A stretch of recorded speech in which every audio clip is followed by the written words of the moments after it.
Eto, magre-react po tayo dito sa interview ni Attorney Claire Castro, itong Presidential Communications Officer o spokesperson ng Malacanang, itong si Attorney Claire Castro na pati sa interview ni ano tawag dito, ni Ted Filon ay dinay talaga nila na fake news yung mga kumakalat sa police report, okay?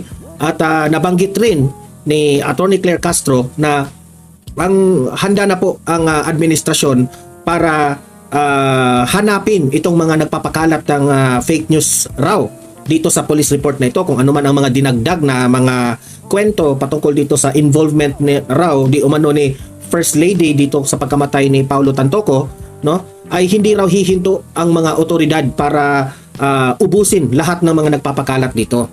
Di ba? So magre-react po tayo ngayon sa kanyang mga statement dito, sa kanyang mga sagot sa mga tanong ni Ted Filon. Okay? So sige, let us hear, no? Let us listen to Attorney Claire Castro, okay? Help me po muna na i-like at saka i-share itong video na ito para kakalat ito sa taong bayan. Okay? Mahalaga like and share. Okay, ready? Sabay-sabay mo tayong mag-like and share. 1, 2, 3, go! Ayan, naka-like and share na ba? And sa mga bago pa lang dito sa aking channel sa Don Mar TV, mag-subscribe na po kayo kung first time nyo itong napanood, no? Para lagi kayong updated sa ating mga balita. Okay, so eto, without further ado pakinggan natin ang mga sagot ni Attorney Claire Castro sa mga tanong ni Ted Filon. Okay.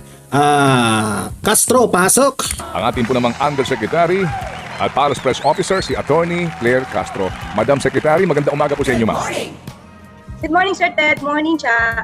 Good morning, Attorney Beauty. At salamat po sa panahon, Attorney. We appreciate this time na inyo pong binibigay sa aming program. Okay, first things first. Ma'am, kumusta po kayo? Okay na okay. Okay, very nice. Dito po ngayon, ma'am, sa biyahe po muna ni Presidente, meron na ho ba siyang contingent? Buo na ba yung kanyang entourage, kumbaga po, na makakasama sa kanya pong biyahe? It's July 22nd po, ma'am. Yes, may makakasama po siya, pero di ko lang po alam kung may authority ako to give details on that. Mas maganda po siguro yung DFA po yung tanongin natin patungkol po sa biyahe. Opo. But definitely, ma'am, dito po kasama ang ating mga ang Trade Secretary, no? Itong mga punong abala dito po sa usapin ng tarif.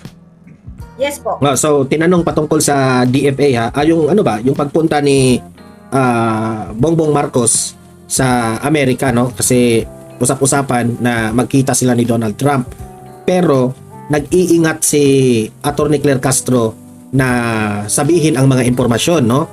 Nagtatanong lang tayo, Attorney Claire Castro, ito ba ang nagpapatunay na kontrolado ka?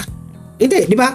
Kung i-analyze mo, nag-iingat siya sa mga impormasyon na ilabas niya sa media.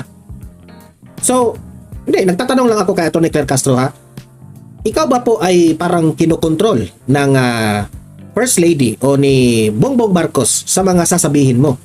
Okay, na baka itatanong lang tayo kung Castro, ito lang yung mga sasagutin mong mga tanong ito lang yung mga isasabi mo sa publiko o baka merong ganon. Okay, kaya nagtatanong tayo, bakit sabi mo ngayon na I think I cannot I have the authority, parang ganon yung reasoning niya.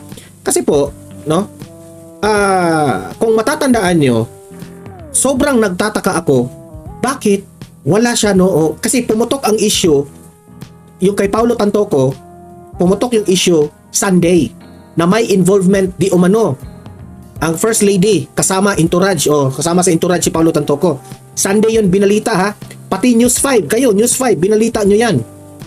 So excited ang media, ang taong bayan mapakinggan itong si Attorney Claire Castro kung ano yung sagot niya dito yung Monday. Pero only to find out, wala pala siya, absent siya yung Monday. Hindi siya nagpakita. So ang tanong natin ngayon, anong ginawa mo, Claire Castro, na absent ka nung Monday? Nagtataka lang tayo, baka nagtatanong, pinatawag ka ba ni Ma'am Shi o ni Bongbong Marcos na ito yung isasagot mo? Ganito dapat ang isasabihin mo? Hindi, nagkano lang ako sobra lang talaga akong nagtataka bakit hindi ka nagpakita noong Monday. Kasi bihira pumutok yung issue Sunday.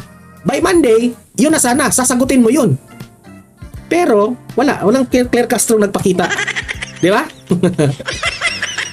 Kaya sabi niya, I think I don't have the authority para may gano'n na siya ngayon But Ang tanong ay patungkol sa trip ni Bongbong Marcos papuntang Amerika, di ba? Yes po. Okay. Ma'am, ito lang po, no? Ito ho ay uunahin ko lamang kasi kahapon po naglabas na kayo ng statement tungkol po dito sa napakaingay sa social media na sinasabi nga pong pangyayari sa Los Angeles. I hope you don't mind para lang ho direktamente makatugon kayo doon sa official statement ng office ni Senador Amy Marcos. Ma'am ha? Babasahin ko lang po ito para po tugon